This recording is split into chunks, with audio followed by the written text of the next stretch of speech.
If you have been told that you're too intense, that you're too much, it may be that you have neurocomplexity, which means nervous system and brain wiring that you may be in the category of autism or ADHD or um, just highly sensitive. And gifted is another word that can be used to describe folks like us. So neurodivergent. If you're in any of those categories, the nervous system is really wired for that intensity. And I was just exposed to a concept of managing your intensity through one of Lindsay McElrath's Substack articles, which I highly recommend her Substacks. They're so great. She has like 4 of them now, maybe 3. So managing your intensity can look like giving yourself specific places to focus that intensity. So rather than trying to be less or trying to tone yourself down, managing your intensity is giving yourself avenues through which to channel your intensity. So one of the ways that I have instinctually found to manage my intensity is this YouTube channel, right? I can info dump here. I can feel like I have a project whenever there are empty moments. It supports my daily walks, which are one of my most helpful strategies for my nervous system. Gives me something to look forward to, gives me something to be interested and excited about. When I find things that are interested, instead of sending my friends 500 links and trying to get everybody else to be excited about these things, I can channel it into this YouTube channel. I also manage my own intensity by always taking trainings, always being in courses and classes that have homework and things to study. I spent the last 2 years building my own private coaching business, which gave my intensity a lot of places to go as I figured out how to do that.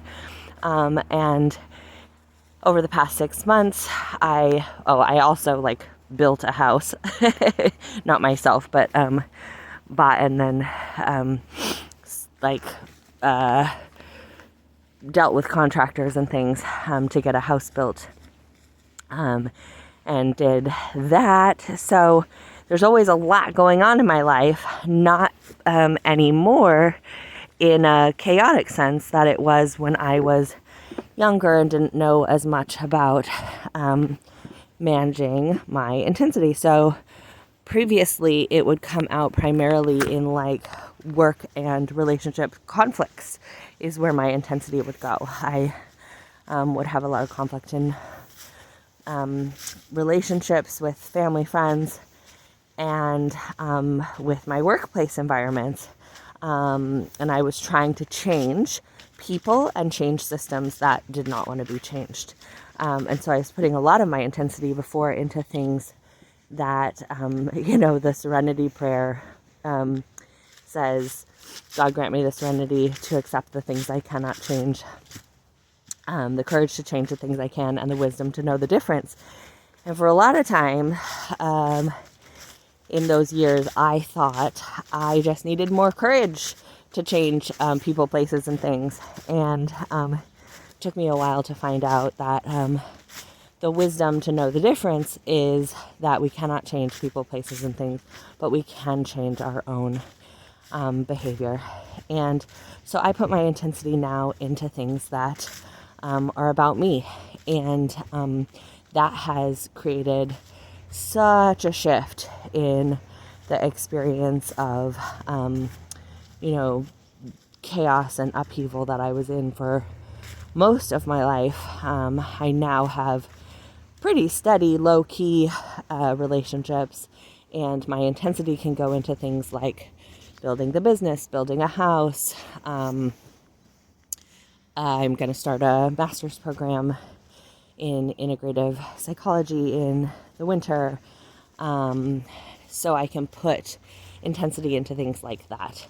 And that ends up having a really different experience, because I'm not trying to get other people or systems to match my intensity. So that is just a little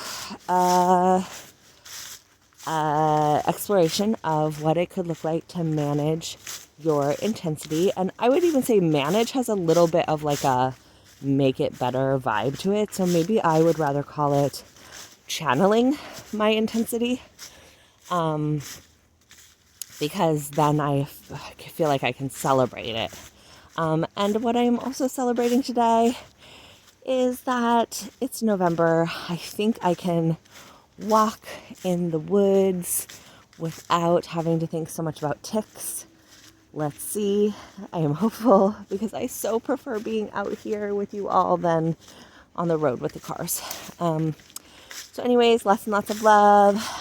If you feel like you're too much, it is probably just your wiring, and you could explore what it feels like to put that intensity towards things that are within your control, which is you, your own learning, your own behavior, and shifting away from putting it towards things that are outside of your control, like people, places, and things, and see how that feels. See what might feel different, and perhaps create less conflict in that way. Okay, love you all.